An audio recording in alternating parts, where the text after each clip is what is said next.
Guys, how's it going? Welcome to my video. Here's the thing. I just want to give you guys some tips if you guys have the situation that I had a couple of days ago. So basically, what happened was I was at a McDonald's. I went to get something to eat, parked my car, got out, was there for maybe like 15 minutes, got back in, and it would crank. My car would crank and crank and crank, but it would not turn over. It would not turn over. It would just crank and crank and crank and would not turn over. So, I haven't had that issue with this car at all. I mean, there was maybe like 7 months ago, I had an issue where it wouldn't start, and it turned out to be the battery, but it didn't crank. It turned out to be a dead battery. But really never had an issue where this car would crank and crank and crank, but it wouldn't turn over. So the only issue I had was that dead battery from 7 months ago. This car drove fine since. I've had no issues with it. So basically what I did first was I turned on the headlights, and just to see where the battery was, what level, how much charge is in the battery. If it was dim, I knew that it was the battery that was the issue, but the lights were bright. Headlights were bright. So basically, I didn't think it was the battery to begin with, but and the reason why it wasn't just because of the headlights, it was because of how strong the cranks were. All right, it wasn't like it was a slow crank. It wasn't like it was a soft crank. It wasn't like it was trying to crank. It was a very, very strong crank each and every time it cranked. Regardless, I opened up the hood and pretty much checked around the battery, because I thought, I was hoping that it would be something as simple as that. I didn't really want it to be anything bigger than that. Obviously, most people in this situation, if they were in this situation, they'd wish for the easiest fix. So I was looking at the battery, I was looking at the terminals, and you know what? I don't think I actually cleaned up the terminals last time when I changed up the battery 7 months ago. I was looking at the terminals. They looked kind of corroded. There was some rust on it, kind of corroded. There was some white, bluish stuff on there. So I pretty much, had a couple of fries, and then I took out my Coke, which I drank half a cup of, and I poured the rest onto the terminals, and had it fizz up, oxidize, a lot of the corrosion. So I pretty much took some paper towel and wiped it. But here's the thing, I was actually able to wiggle both the terminals off. They were tight, but not so tight that I couldn't move it. But I was able to move it, wiggle it, and once I took it off, pretty much wiped it and popped it back on. And I was hoping that was going to be the fix for it. But unfortunately, when I got back and tried to start it, it would crank and it wouldn't start. Now, I didn't give up, thinking that it might have been a battery for whatever reason. But however, I did have a booster pack, and for whatever reason, I decided to put the booster pack on the terminals and then try to start it. Did the same thing. So at that point, I 100% knew that it probably wasn't a power issue, it probably wasn't a battery issue.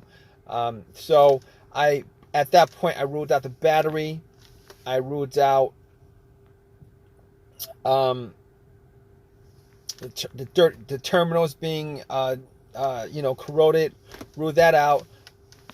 I actually did check the negative line. If you guys don't know what the negative line is the ground line, the ground wire. All right. Normally the negative terminal wire that goes to the negative of your battery actually connects to the frame of the car.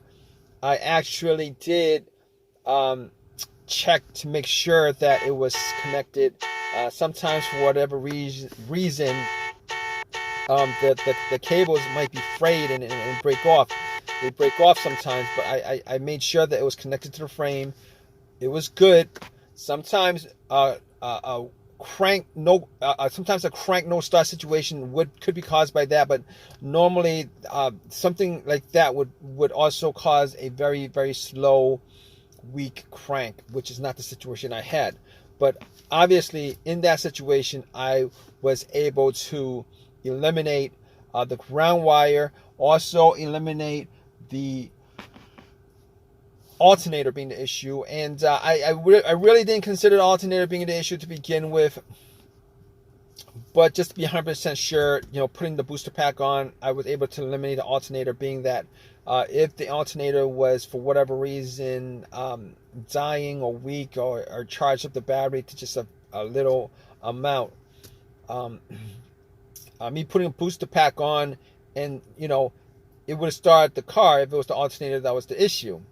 However, I didn't think that's not one of the things that came up as far as me trying to figure out how to a way to solve the issue with this car. Not cranking but not starting. But okay, here's the thing about it. So I can eliminate all those things. Now, other things that could be causing it: mass airflow sensor, the crankshaft, the camshaft, position sensor, throttle position sensor. I pretty much was able to rule out all those things, seeing as how I actually remembered that there was no check engine light on my dash. I haven't had a check engine light for a long while. I did have a mass airflow sensor issue maybe like 6 months ago that caused the check engine light to come on, but no starting issues, no driving issues, as far as I could tell. But that was a very important thing as far as eliminating what could be causing the issue with the car. So basically, I was able to eliminate all those things: the mass airflow sensor, the throttle position sensor, camshaft, crankshaft, and anything else that has a sensor connected to it. But I recalled that I had a similar situation with another car where there was maybe a computer issue. I think it was a computer issue where the computer was not able to connect to the car itself because of a blown fuse on the car's computer, blown ECU fuse or something like that.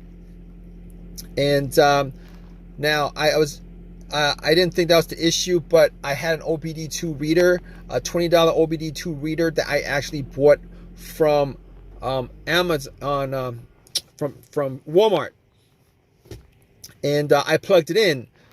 And here's the thing about it: it read all the way through. It analyzed it, gave me a readout. At that point, I knew that it wasn't the OBD2 that was. No, I knew that it wasn't the car's computer issue at that point. Reason being is that if it was an issue of a communication issue from the car's computer to the car,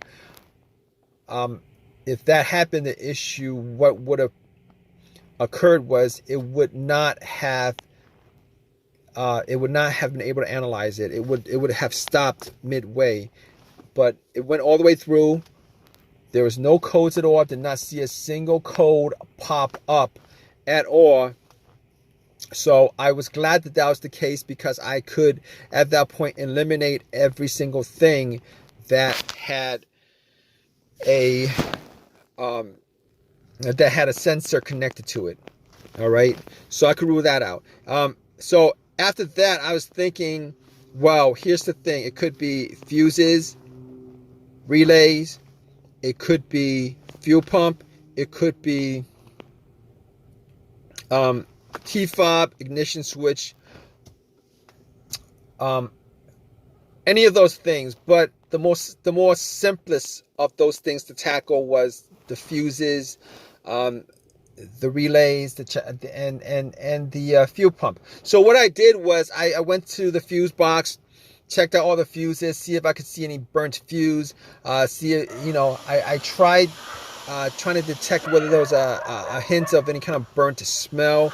Was not able to see anything out of the ordinary as far as any kind of burnt fuses, blown fuses, etc., etc. So at that point, I couldn't confirm 100% it wasn't the fuses, but I would say probably, probably a good guess that it was not one of the fuses that was causing this issue. But it could have been possibly been one of them. But anyway, moving on, I thought at that point before that I had considered that it could have been the fuel pump. I actually did the test on my own as far as trying to figure out whether the fuel pump was operating or not. Normally it would be a best scenario if there was at least 2 people for this test. One would be outside right next to where you pump the gas, with the gas cap off. Somebody would be listening to hear some kind of motor running or whizzing sound, and then the person in the car would try to put the car on the on position. The on position is the ignition position right before the crank. This would be the last position before it cranks up. The reason why you don't want to crank up is because the cranking noise, the crank will actually drown out the noise from the motor. All right, so you're trying to listen for like a slight whizzing motorized sound on. So I tried it. I was sitting in the car. I tried a couple of times to put it in the on position, and unfortunately, I wasn't able to detect whether there was any kind of sound, any kind of motorized whizzing sound. So at that point, I pretty much just gave up on that. So basically what I did next was checking out the fuses, but was not able to decipher whether it was a fuse issue. So what I did after that was try to figure out whether it was one of the relays. So what I did was I had considered that it was maybe the relay to the fuel pump. It could have been a fuel filter, a clogged fuel filter, but normally a clogged fuel filter, it would cause a crank no start sometimes, but for the most part, it would crank up, and then and it'll stall out. It wasn't the case here. So I didn't think it was the fuel filter, considering it would crank and crank and crank and crank. It seemed like there was something that was causing it not to turn over. So I got to the fuel pump relay. Once I got to the fuel pump relay, figured out where it was. I couldn't detect whether there was a malfunction with the relay. So what I did was I took out another relay. That was, the same had the same markings as far as the numbers on there and stuff like that. And I kind of swapped it out. And then I got back in my car, and guess what, guys?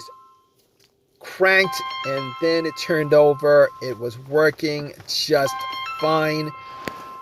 So at that point, I knew it was the fuel pump relay that was the issue, and Obviously, since it was the issue, I was able to drive the car to an AutoZone and got a replacement relay. Pretty much swapped it out. Swapped it out and then replaced it, the one that I took it out from, the accessory that I took it out from. So I haven't had an issue since with any kind of cranking situation. Haven't had a single issue since. But to be honest, I didn't actually drive that much, but haven't had an issue since with the issue, with the crank no start issue. So it's been resolved. It drove fine all day today. Not a didn't have the same issue as I had previously. So this is it was an easy fix. I'm glad it was an easy fix. If you guys are in this situation, you guys are looking for to troubleshoot your crank but no start situation, if you guys go down the list of what I went through as far as eliminating each and every one of those things, 90% of your situation could probably be, you could probably figure out what the problem is. Regardless, hope whatever your situation is at this point, that it's an easy fix for you. Please give me a thumbs up. Please subscribe. If you have any comments at all, please leave a comment in the comment section. All right, guys, take care.